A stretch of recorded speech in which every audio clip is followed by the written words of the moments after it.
এদিকে আওয়ামী লীগ কর্মীরা ভয়ঙ্কর তাণ্ডব চালাচ্ছে, সবকিছু যেন অচল করে ফেলছে। সর্বশেষ ডক্টর ইউনূস কি করেন তাদের টেকাতে? অন্যদিকে সমন্বয়ক সার্জিস হাসনা তো কঠোর বিপদে। দর্শক, একটু পরে গণধোলাই শুরু হয়ে যাবে। এবার দেখুন কিভাবে সেনাবাহিনীদেরকে দর্শক চলে যাচ্ছে আওয়ামী লীগ এবার হাসনা সার্জিসকে কঠিন গণধোলাই দিবে। সৈকত, আপনি তো সেখানে রয়েছেন, জমায়েত হওয়ার কারণ নিয়ে কি বলছে বৈষম্য বিরোধী ছাত্র আন্দোলন, আর এ পর্যন্ত আপনি কি কি তথ্য পেয়েছেন জানাবেন।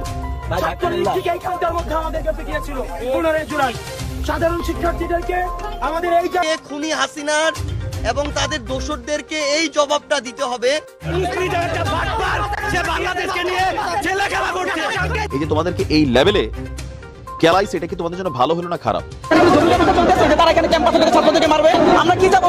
এখানে আমার ভাইদেরকে মারা হয়েছে, সেনাবাহিনী যারা অন্যায় করছে তাদের বিচার আনতে হবে। প্রতিনিয়ত রাজপথে নামছে আওয়ামী লীগ নেতাকর্মীরা এবং আওয়ামী লীগ সমর্থকরা। তারা রাজপথে রীতিমতো তাণ্ডব চালায়, কিন্তু এখন এইটা আমরা কি দেখতে পাচ্ছি, এইটা দেখার জন্য সবাই মোটেও প্রস্তুত ছিল না।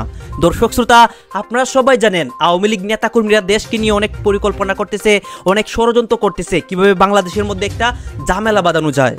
তারা কিন্তু প্রতিটি জেলায় জেলায় মানে যে কোনো সময় যে কোনো জেলার মধ্যে তারা রাজপথে নামে এবং মিছিল দেয়। দর্শক শ্রোতা, এখনের বিষয়টা দেখলে আপনিও অবাক হতে বাধ্য হবেন, তারা এইসব কি করতেছে। আপনাদেরকে সম্পূর্ণ ভিডিও দেখাবো।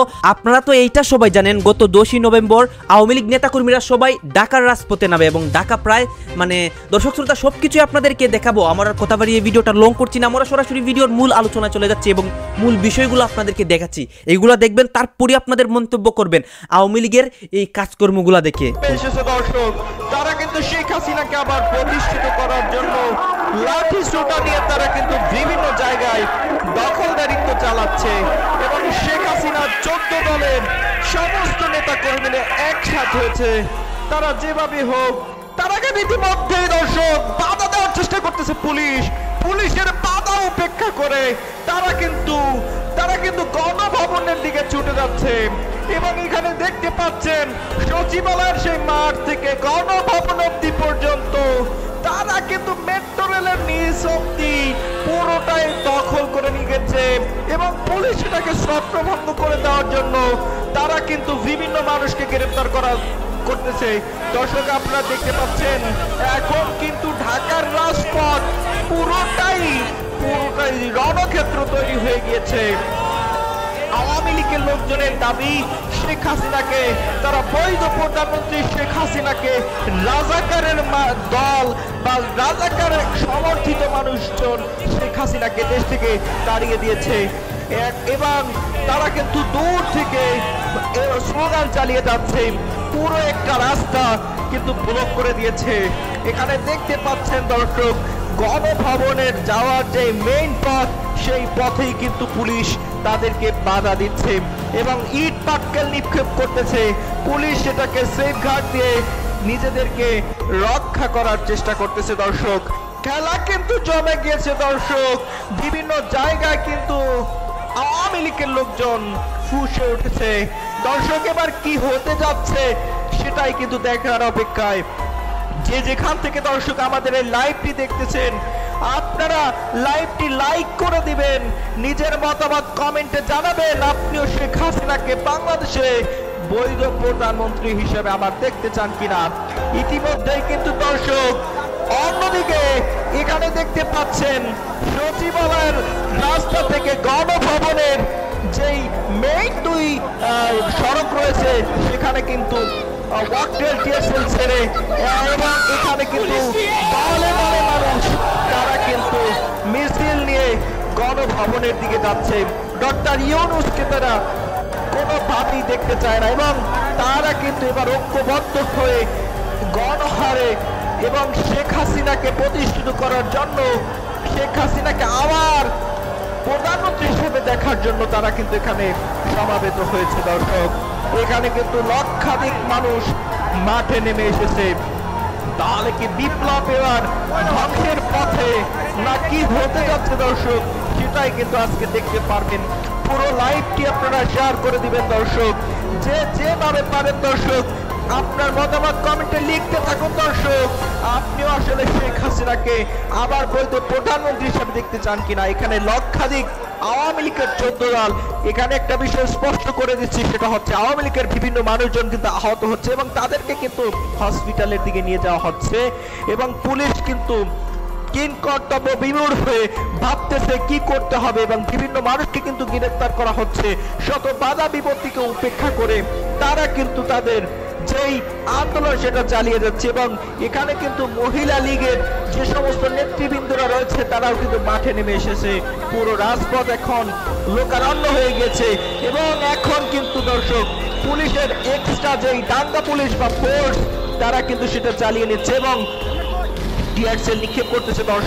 দর্শক আমাদের সংবাদকর্মীদের উপরেও কিন্তু দর্শক বিভিন্ন ধরনের টিয়ারশেল নিক্ষেপ করা হয়েছিল এবং ইট পাটকেল বুক পাতিয়ে দিয়ে টান উত্তেজনায় পুলিশের সামনে দর্শক তারা তাদের সমস্ত ক্ষমতা জাহির করতেছে। দর্শক রাজপথ এখন পুরোটাই কিন্তু রাজপথ শেখ হাসিনার কর্মীদের হাতে। জ্বালাও পোড়াও ঘটনাও কিন্তু ঘটেছে।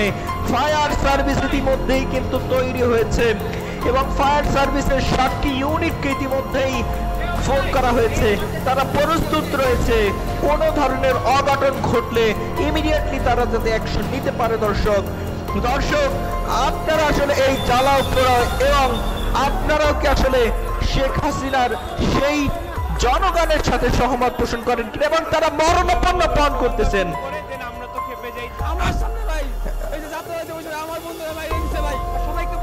এখানে দেখেন শত শত মানুষকে কিভাবে অভিযোগ করতেছে। ওকে, এখানে দেখতে পাচ্ছেন দর্শক আওয়ামী লীগের বিভিন্ন লোকজনদেরকে কিন্তু আবার ইতিমধ্যেই সমন্বয়কদের পেছনে দেশ এবং বিদেশের যে সকল লেখক, সাহিত্যিক, সাংবাদিক, তারপর ইউটিউবার, ফেসবুকার যারা ইনফ্লুয়েন্স করেছেন, তারাও এই বিএনপির যে অবস্থান আওয়ামী লীগ সম্পর্কে এটি পছন্দ হচ্ছে না। তাদের সকলেরই অভিমত যে সমন্বয়করা যেভাবে চাচ্ছে একইভাবে বিএনপির জোর গলায় বলা উচিত আওয়ামী লীগ একটা মন্দ দল, এই দলটিকে নিষিদ্ধ করা হোক। 2 নম্বর হলো যে এই দলের যারা নেতাকর্মী রয়েছে তাদেরকে দেশ ছাড়া করা হোক এবং বাংলাদেশ হবে আওয়ামী লীগ মুক্ত, শেখ পরিবার মুক্ত এবং শেখ মুজিব মুক্ত। এরকম যারা কট্টর চিন্তা ভাবনা করে আসছেন এবং তাদের সেই চিন্তা ভাবনার কারণও আছে। এর কারণ হলো তারা আওয়ামী লীগ দ্বারা অনেক ক্ষতিগ্রস্ত হয়েছেন, মানবিকভাবে, পারিবারিকভাবে, অর্থনৈতিকভাবে অনেকে দেশ থেকে বাধ্য হয়েছেন। ফলে আমি তাদের সেন্টিমেন্টকে অশ্রদ্ধা জানানোর দুঃসাহস দেখাবো না, কিন্তু বিএনপি যেটা করছে সেটা কেন করছে এই বিষয়ে আমি বলবো। এবং তার আগে বলে নেই যে বিএনপি যে কাজটি করেছে এই কাজটিকে তো আসলে প্রথম দিকে জামাত চেষ্টা করেছিল, কিন্তু জামাতের যে পরিধি বা জামাতের যে গণভিত্তি এটা বিএনপির মতো এতটা বিস্তৃত নয়, শক্তিশালী নয়। ফলে জামাত আমির যে আওয়ামী লীগের বিরুদ্ধে সাধারণ ক্ষমা ঘোষণা করেছিলেন, এই সাধারণ ক্ষমাটাকে তারা রাখতে পারেননি। ফলে তারা খামোশ হয়ে গিয়েছেন।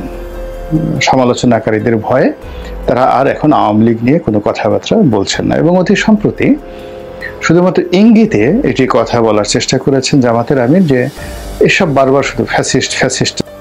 সমন্বয়করা রয়েছে তারাও কিন্তু খবর পেয়ে মাঠে নেমে এসেছে এবং আওয়ামী লীগকে বা আওয়ামী লীগের নেতা কর্মীদেরকে বা ছাত্রলীগ বা যুবলীগের নেতা কর্মীদেরকে বিস্তৃত অবস্থায় যাদেরকে পাচ্ছে, ঐক্যবদ্ধ ছাড়া যাদেরকে খণ্ডিত অবস্থায় পাচ্ছে, তাদেরকে কিন্তু বিভিন্ন জায়গায় মারপিট করা হচ্ছে এবং সেটা কিন্তু দর্শক আপনারা দেখতেই পাচ্ছেন।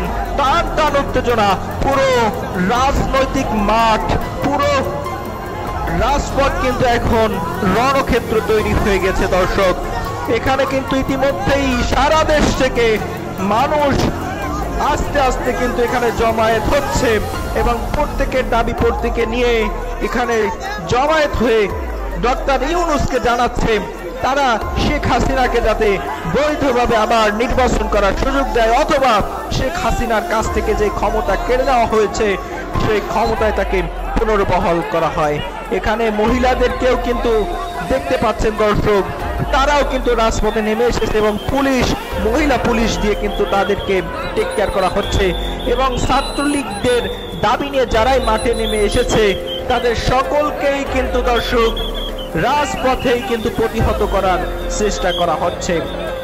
জাহার নিক্ষেপ, ইট পাটকেল নিক্ষেপ, এখানে কিন্তু আমাদের আইন শৃঙ্খলা বাহিনীর যারা সদস্যরা রয়েছে তারাও কিন্তু ভয়ঙ্কর ধরনের চাপে রয়েছে এবং এই পরিস্থিতি তারা কঠোরভাবে মোকাবেলা করতেছে এবং এখানে বিভিন্ন ধরনের মানুষ কিন্তু জমায়েত হচ্ছে এবং প্রত্যেকে কিন্তু এখানে দেখতে পাচ্ছেন একটা সিএনজি কিন্তু দুই দলের অর্থাৎ প্রশাসন একদিকে এবং এখানে কিন্তু আপনারা দেখতে পাচ্ছেন পিবিআই এবং যারা স্পেশালিস্ট রয়েছে ভূম স্পেশালিস্ট তারাও কিন্তু এখানে প্রশাসনের লোকজন নেমে এসেছে এবং সাধারণ জনগণ যারা রয়েছে তাদেরকে কিন্তু সুন্দরভাবে পথ পারাপার করে দিচ্ছে এবং এখানে যাদেরকে দেখতে পাচ্ছেন তারা মূলত সমন্বয়ক বা ছাত্রদের সুষ্ঠু যে মিছিলগুলো রয়েছে সেখানে কিন্তু পুলিশ প্রোটেকশন দিয়ে তাদেরকে সেফ জোনে নিয়ে যাচ্ছেন এবং এর পাশ থেকেই কিন্তু দেখতে পাচ্ছেন কিছু উৎসুক জনগণ তারা কিন্তু আবারও সেই ছাত্রলীগদের যে সমস্ত নেতা কর্মী মাঠে এসেছে তাদেরকে কিন্তু প্রতিহত করার চেষ্টা করতেছে দর্শক। রমরমা পরিস্থিতি এবং ইতিমধ্যেই কিন্তু দর্শক বিভিন্ন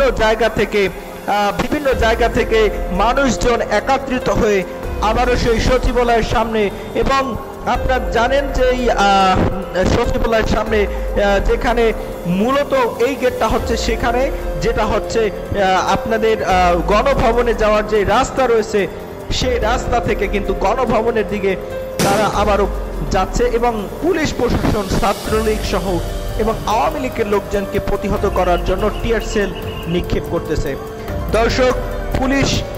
পুলিশের চোখে মুখেও কিন্তু সেই গ্যাস টিয়ার সেলের সে আবরণ কিন্তু আমরা দেখতে পাচ্ছিলাম। এখন দর্শক পরিস্থিতি মোটামুটি সামাল দেওয়ার চেষ্টা করতেছে এবং ছাত্রলীগের নেতা কর্মীরা সহ যে সমস্ত সাধারণ গার্মেন্টস কর্মীরা তারাও কিন্তু এখন পুলিশের রোশনালের পড়ে গিয়েছেন এবং তারাও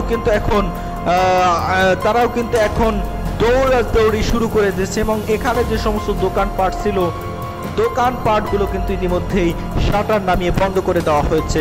পুলিশ চেষ্টা করতেছে তাদের শতভাগ দিয়ে। এখানে কিন্তু অনেক পুলিশ সিভিল ড্রেসে রয়েছে। ইট পাটকেলগুলো দেখেন রাস্তার মাঝে কিভাবে পড়ে রয়েছে দর্শক।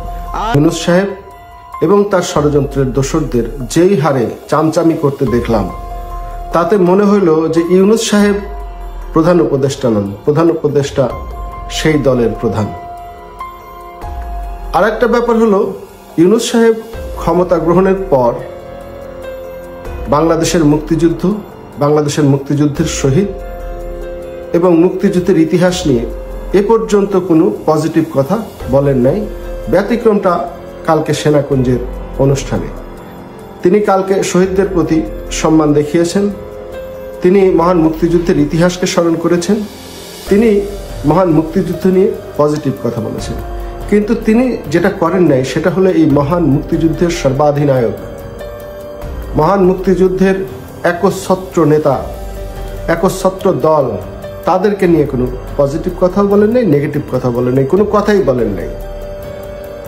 অর্থাৎ তিনি কতটা বিদ্বেষী মনোভাবাপন্ন এই মুক্তিযুদ্ধের নেতৃত্ব দানকারী আওয়ামী লীগের প্রতি। যাই হোক, তিনি কিন্তু শেষ পর্যন্ত মহান মুক্তিযুদ্ধের প্রসঙ্গে কথা বলতে বাধ্য হয়েছেন এবং পজিটিভ কথা বলেছেন, শহীদদের শ্রদ্ধা করতে বাধ্য হয়েছেন। এটার নাম হলো ঠেলার নাম বাবাজি। ইউনূস সাহেব যেটা চেষ্টা করেছিলেন ক্ষমতা দখলের পর, যে তিনি কোনোদিনই মুক্তিযুদ্ধের সপক্ষে কথা বলবেন না, মুক্তিযুদ্ধে যাদের অবদান সেই বীর শ্রেষ্ঠদের, সেই বীর শহীদদের বিষয়ে তিনি কখনোই পজিটিভ কথা বলবেন না, কিন্তু তিনি কালকে বাধ্য হয়েছেন। তো ইউনূস সাহেবের এখানে দেখেন দুইটা নৈতিক পরাজয় হয়েছে। একটা হলো তিনি পক্ষপাতমূলক আচরণ করেছেন, সেটা হলো তিনি প্রধান উপদেষ্টার চেয়ারে বসে আগামীতে নির্বাচনে পার্টিসিপেট করবে এরকম একটি দলের প্রধানের প্রতি এমনভাবে দুর্বলতা প্রকাশ করেছেন যে তিনি এই দলকে যে সুবিধা দেবেন সেটা বোঝা যায় এবং নিশ্চিতভাবেই বলা যায়। আরেকটা হলো তিনি যেই নীতি গ্রহণ করেছিলেন ক্ষমতা দখলের পর, মহান মুক্তিযুদ্ধের বিষয়ে যেই নেগেটিভ প্রচারণা, মুক্তিযোদ্ধাদের যে সমস্ত স্মৃতিস্তম্ভ যেভাবে ভাঙচুর করা হয়েছে, তিনি সেখান থেকে বের হয়ে এসে কালকে বাধ্য হয়েছেন সেই মুক্তিযোদ্ধাদের সম্মান দেখিয়ে কথা বলতে। এই দুইটা ক্ষেত্রে ইউনূস সাহেবের নৈতিক পরাজয় ঘটেছে। ইউনূস সাহেব তার সততা বিলীন করেছেন, ইউনূস সাহেব তার নিরপেক্ষতা হারিয়েছেন। এই ইউনূস সাহেবকে আর বিশ্বাস করা যায় না, তাকে কোনোভাবেই নির্বাচনকালীন সরকারের প্রধান হিসাবে মেনে নেওয়া যায় না। দেশের জনগণকে সিদ্ধান্ত নিতে হবে যে নির্বাচনকালীন সময়ে এই ইউনূস সাহেব দেশের প্রধান উপদেষ্টা থাকবেন কি থাকবেন না, তার অধীনে গ্রহণযোগ্য নির্বাচন হবে কি হবে না। আমরা এখানে দেখতে পাচ্ছি আওয়ামী লীগের সমর্থকরা রাজপথে তারা কি করতেছে এবং তাদের অনেক মিছিলের একাংশ দেখিয়েছি। দর্শক শ্রোতা, এখানে কিন্তু অনেক আলোচনা সমালোচনাও দেখিয়েছি। আর হ্যাঁ, এতক্ষণ আপনাদেরকে যা কিছু দেখিয়েছি সবকিছু কিন্তু আমরা সোশ্যাল মিডিয়া থেকে সংগ্রহ করেছি। এখানে আমাদের নিজস্ব কোনো মতামত নেই বা নিজস্ব কোনো সিদ্ধান্ত নেই। এইগুলো দেখে আপনাদের কি মনে হচ্ছে এখন কিন্তু আপনারা কমেন্ট বক্সে লিখবেন। আর হ্যাঁ, আপনাদের কাছে আমার একটা রিকোয়েস্ট থাকবে, আমার চ্যানেলটি সাবস্ক্রাইব করবেন এবং পাশে থাকা বেল আইকনটি অবশ্যই বাজিয়ে যাবেন, যাতে করে নেক্সট ভিডিওটা সবার আগে আপনাদের কাছে পৌঁছায়। ধন্যবাদ।